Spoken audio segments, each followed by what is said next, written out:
Another potential for abrupt change that's been kind of discussed based on observations of the geologic record from the Paleocene-Eocene boundary. This idea that there are methane hydrates. Methane gas is a very powerful greenhouse gas, and molecules of methane are encaged in ice crystals. These methane hydrates, gas hydrates as they're termed, are present in great abundance in permafrost in the Arctic, in the Antarctic, and in shallow marine environments in the Baltic Sea, for example, in the Arctic Ocean, the North Pacific.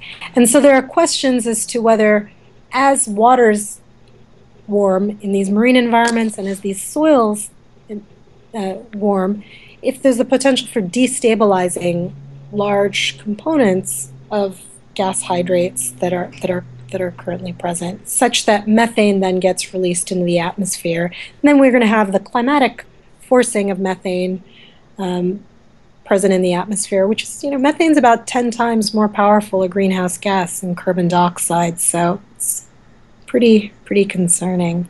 Right. And that methane, Do you think that some of that, because I'm hearing from a lot of scientists that some of those fears have been a little overblown in terms of, you can go out there and hear some really dire mm. predictions that are made as if we really had the knowledge to say, yes, this is going to happen in 1 year or 10 years or 20 years.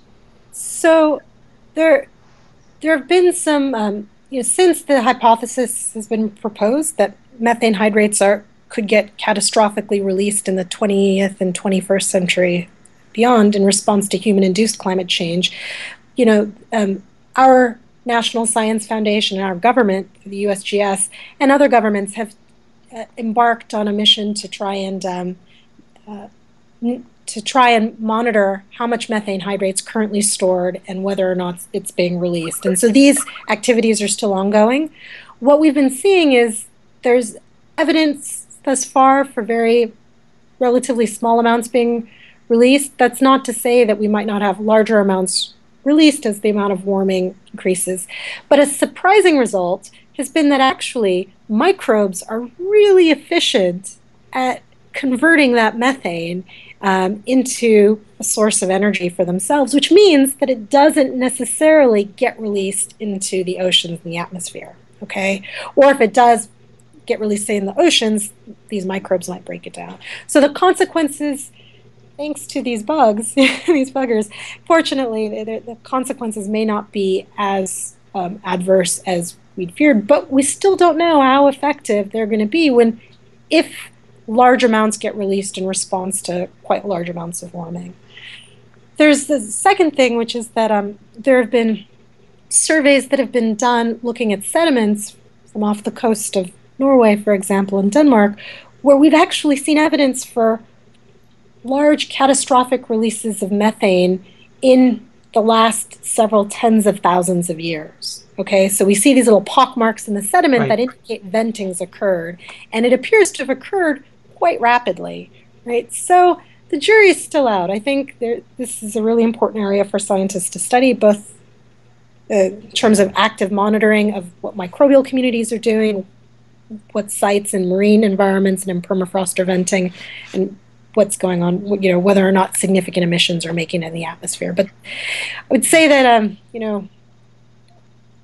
the risk, yeah, right now we don't really have a very informed, we're not able to make a very informed risk assessment. And so I think we need to figure that out, basically. Yeah. Okay, briefly, related to those relatively recent incursions that you mentioned, Mm. uh, we see evidence that they occurred, but do we see evidence of impacts? Well, that's a great question. So um, that's difficult because actually dating when these emissions have occurred and then correlating it with the ice core record is really a challenge. And then there's the microbial filter that I mentioned, right? Yep. Or microbes actually converting this over. So there are research groups that are actively trying to look at this, look at these recent events that have occurred and what happened. This certainly is the case when we look at carbon release at the Paleocene-Eocene thermal maximum.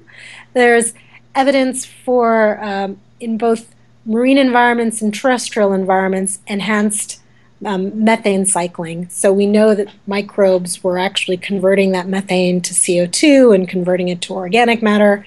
Definitely, we can see that because they produce specific compounds that get Yep. produced, that get retained in the sediments. That being said, it still had climate consequences when all that methane hydrate was released back then. Right. Right. Okay.